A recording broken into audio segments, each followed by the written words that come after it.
Hi friends, welcome to ஷினிதிஸ் kitchen. இன்றைக்கி நம்ம பார்க்க போகிறது கப்பையும் மீன் எப்படி செய்கிறது அப்படிங்கிறத பார்க்கலாம். அதாவது கப்பக்கிழங்கு செஞ்சுட்டு அதை தொட்டுக்கிறதுக்காக மத்தி மீன் குழம்பு செய்ய போகிறேன். இந்த வீடியோ கண்டிப்பாக உங்களுக்கு பிடிக்கும்னு நினைக்கிறேன். பிடிச்சிருந்த லைக் கொடுங்க. இதான் ஃபர்ஸ்ட் டைம் இந்த சேனலுக்கு வரீங்கன்னா லைக் கொடுங்க, சப்ஸ்கிரைப் பண்ணுங்கள் ஃப்ரெண்ட்ஸ். கப்பக்கிழங்கு எப்படி செய்கிறது அப்படிங்கிறத பார்க்கலாம். அதுக்கு முதல்ல கப்பையை நல்லா கழுவிட்டு அதை தோலை சீவிட்டு ஒரு கொஞ்சம் பெரிய பெரிய பீஸாக போட்டிருக்கேன். அதை நல்லா ஒரு 3-4 தடவை வாஷ் பண்ணி எடுத்துக்கலாம். அதில் 4 கப் தண்ணி ஊற்றிட்டு தேவையான அளவுக்கு உப்பும் 1 டீஸ்பூன் மஞ்சத்தூளும் இதில் போட்டுக்கலாம். நல்லா கலந்துட்டு அடுப்பில் வச்சிடலாம். அடுப்பில் வச்சு நல்லா வேக வச்சு எடுத்துக்கணும். இதை மூடி வச்சுட்டு ஒரு 10 நிமிஷம் நல்லா வேக வச்சு எடுத்துக்கலாம். நல்லா கப்பக்கிழங்கு வெந்திருக்கு. இப்போ இதை நிறுத்திட்டு நம்ம வடிகட்டி எடுத்துக்கலாம். இது நல்லா வெந்துருச்சு பாருங்கள், சூப்பராக வெந்திருக்கு. இதை நல்லா மசிச்சு எடுத்து வச்சுக்கலாம்.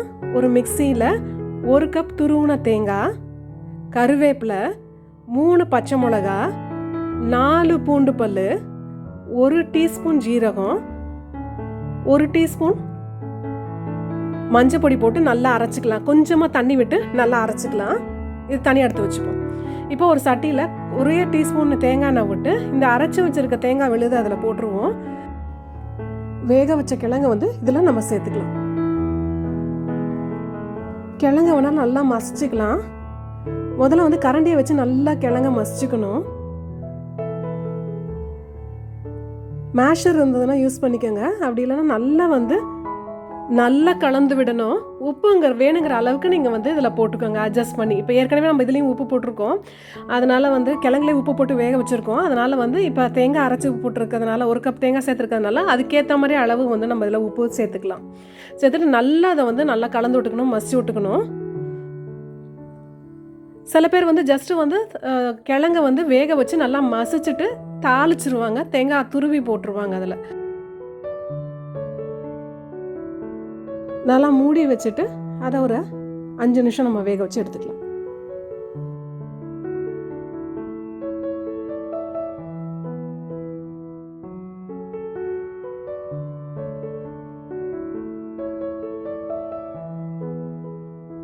நல்லா கிளறி விட்டுக்கணும்.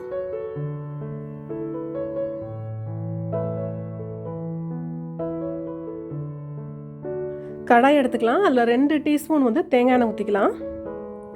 கடுகு 2 டீஸ்பூனு, தேவையான அளவுக்கு கருவேப்பிலை போட்டுக்கலாம். போட்டுட்டு தாளித்து இதை கப்பையில் கொட்டிடலாம். வேணும்னா நீங்கள் வரமிளகா 2 போட்டுக்கலாம் கிள்ளி. அது இன்னும் டேஸ்ட்டாக இருக்கும். ட்ரை பண்ணி பாருங்கள். நல்லா கலந்து விட்டுறலாம். அதை கலந்து விட்றதுக்கு டைம் எடுக்குங்க. நீங்கள் நல்லா இதை கலந்து விட்டுக்கணும். நல்லா மசிச்சு கலந்து விட்டுக்கணும்.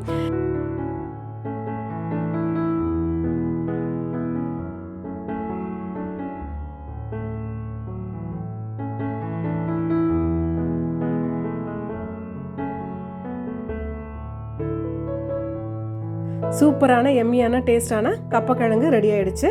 இப்போ நம்ம மீன் எப்படி செய்கிறது அப்படிங்கிறத பார்க்கலாம். ஒரு 1/2 கிலோ மதி மீன் எடுத்திருக்கேன். அதை நல்லா கழுவி வச்சுக்கலாம். அதோட சின்ன வெங்காயம் ஒரு 15 சின்ன வெங்காயத்தை பொடியை நறுக்கி வச்சுக்கலாம். ஒரு தக்காளி கழுவிட்டு நீல வாக்கில் நறுக்கியிருக்கேன். 3 பச்சை மிளகா, தேவையான அளவுக்கு கருவேப்பிலை எடுத்துக்கலாம். அதோட ஒரு 4-5 பல்லு பூண்டு, சின்ன துண்டு இஞ்சி எடுத்து நசுக்கி வச்சுக்கலாம். புளி ஒரு கரைச்சி வச்சுருக்கேன். இப்போ ஒரு சட்டியில் தேங்காய் எண்ணெய் ஊற்றிக்கலாம். 4 டீஸ்பூன் தேங்காய் எண்ணெய். அதில் கடுகு, வெந்தயம் போட்டுக்கலாம். நறுக்கி வச்சுருக்க சின்ன வெங்காயம் ஒரு 15-20 சின்ன வெங்காயம் எடுத்திருக்கேன். நல்லா கழுவிட்டு பொடியை நறுக்கி வச்சுக்கலாம். அதை போட்டு நல்லா வதக்கிக்கலாம். நசுக்கி வச்சுருக்க இஞ்சி பூண்டை இதில் சேர்த்துக்கலாம். சேர்த்துட்டு நல்லா வதக்கிக்கலாம். பச்சை வாசம் போகிற வரைக்கும் நல்லா வதக்கிக்கணும்.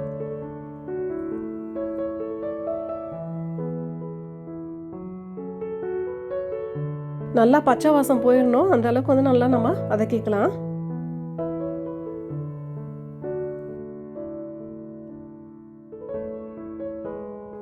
இப்போ நீல வாக்கில் நறுக்கின பச்சை மிளகா ஒரு 3, அதோட கருவேப்பிலை கொஞ்சம் போட்டு நல்லா வதக்கிக்கலாம்.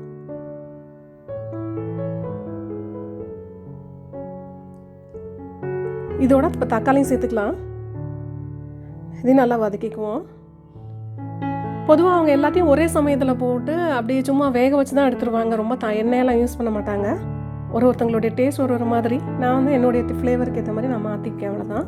தக்காளியை போட்டு நல்லா வதக்கிடலாம். இப்போ வந்து உப்பு சேர்த்துக்கலாம். உப்பு தேவையான அளவுக்கு. மஞ்சத்தூள் 1 டீஸ்பூனு. இது வந்து காஷ்மீரி ரெட் சில்லி பவுடர் வந்து 1 டேபிள் ஸ்பூன் வந்து ஃபுல்லாக போட்டுக்கலாம். போட்டு நல்லா கலந்து விட்டுப்போம். இந்த பச்சை வாசம் போகணும், அந்த அளவுக்கு வந்து நம்ம நல்லா கலந்து விட்டுக்கலாம். கடும் புளி தான் வந்து எடுத்துக்குவாங்க, மலபார் புளி. நான் வந்து அதை யூஸ் பண்ணல, சாதாரண புளி தான் வச்சுருக்கேன். அதை கரைச்சி விட்டுக்கலாம். கரைச்சி விட்டு அதில் ஊற்றிட்டு நல்லா கலந்து விட்டுக்கலாம். கலந்து விட்டு நல்லா கொதி வரணும், அந்த அளவுக்கு வந்து இதை நல்லா வந்து கலந்து விட்டுக்கலாம். வச்சுருக்கேன், அதை வந்து இதில் நம்ம போட்டுக்கலாம். போட்டுட்டு நல்லா கலந்து விட்டுக்கலாம். மீனை நல்லா பரப்பி விட்டுட்டு மூடி போட்டு நான் யூஷுவலாக வந்து ஒரு 5 நிமிஷம் நல்லா வேக வச்சு எடுத்துருவேன், அவ்வளோதான். கலர் விட வேண்டாம், கிளறுனா குழஞ்சி போயிடும். அதனால் வந்து ஜஸ்ட்டு ஒரு 5 நிமிஷம் மத்தி மீன் குழம்பு ரெடி. இந்த வீடியோவில் கேரளைஸ் ஃபேவரட்டான கப்பக்கிழங்கும் அதுக்கு தொட்டுக்கிறதுக்கு வந்து மத்தி மீனும் எப்படி செய்கிறது அப்படிங்கிறத பார்த்தோம். இந்த வீடியோ கண்டிப்பாக உங்களுக்கு பிடிச்சிருக்கும்னு நினைக்கிறேன். பிடிச்சிருந்தால் லைக் கொடுங்க. தேங்க்ஸ் ஃபார் வாட்சிங் ஃப்ரெண்ட்ஸ்.